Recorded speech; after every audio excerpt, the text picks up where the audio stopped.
Ever been outside on a warm day when the sky suddenly darkens, the wind picks up and you hear "That's not rain, it's ice"? Hail is one of the most surprising things our atmosphere can do.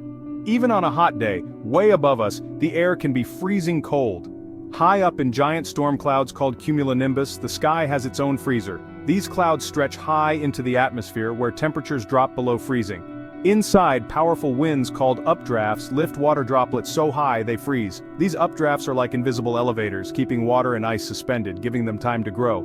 So next time you see a dark storm cloud, remember there's a wild science experiment happening miles above your head.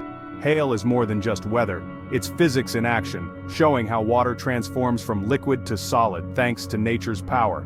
And with a little science, we can understand it all. Ready to find out how hailstones are made? Let's dive in. Every hailstone starts as a tiny speck, maybe a frozen raindrop or a bit of dust. This hail embryo gets swept up by strong updrafts inside the storm cloud. As it rises into colder parts of the cloud, it collides with supercooled water droplets, liquid water below freezing. Each collision instantly freezes a new layer of ice onto the hailstone, like dipping a candle in wax. The hailstone grows bigger and heavier with every trip. When it gets too heavy, it starts to fall, sometimes passing through warmer parts of the cloud and picking up a slushy coating. But powerful updrafts can catch it again, sending it back up for more icy layers. This up and down journey is the secret to hail's growth. Each trip adds another ring of ice. If you cut a big hailstone open, you'd see these layers, just like tree rings. The storm cloud is a wild nursery building hailstones layer by layer. When the hailstone finally escapes the cloud, its journey is over, but its story is written in ice. That's how a tiny speck becomes a chunk of falling ice.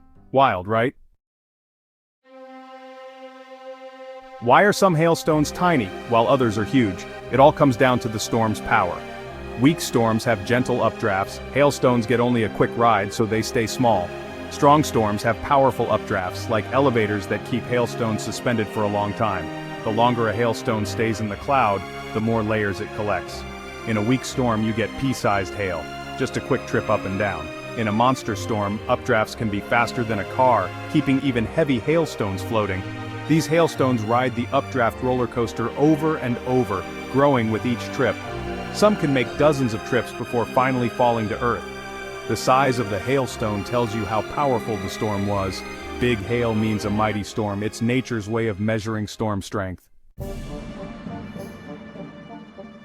The size of a hailstone is all about time and strength, how long it stays in the cloud and how strong the updraft is. Short time, weak updraft, small hail. Long time, strong updraft, giant hail. Think of it like building with Lego blocks. The more time you have, the bigger your creation. Hailstones can be smooth and round if they grow slowly, or bumpy and spiky if they collide and clump together. The biggest hailstones ever recorded are larger than softballs and weigh over a pound, proof of incredibly powerful storms. So when you hear a warning about large hail, you know the storm above is a real powerhouse. The size of the hail is a message from the clouds, telling us how much energy is up there.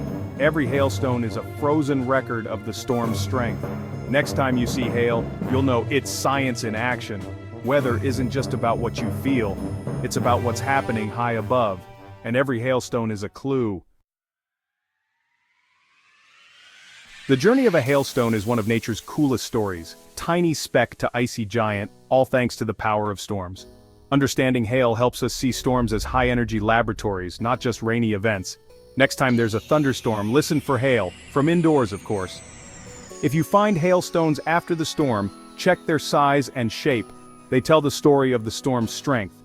You can be a weather detective, using clues from the ground to understand what happened in the clouds. Keep exploring, weather is full of amazing science. Share what you learn, ask questions, and stay curious. Science is a team sport and we're all on Team Earth. Keep looking up, keep asking questions, and remember, science is everywhere. Let's keep discovering the world together.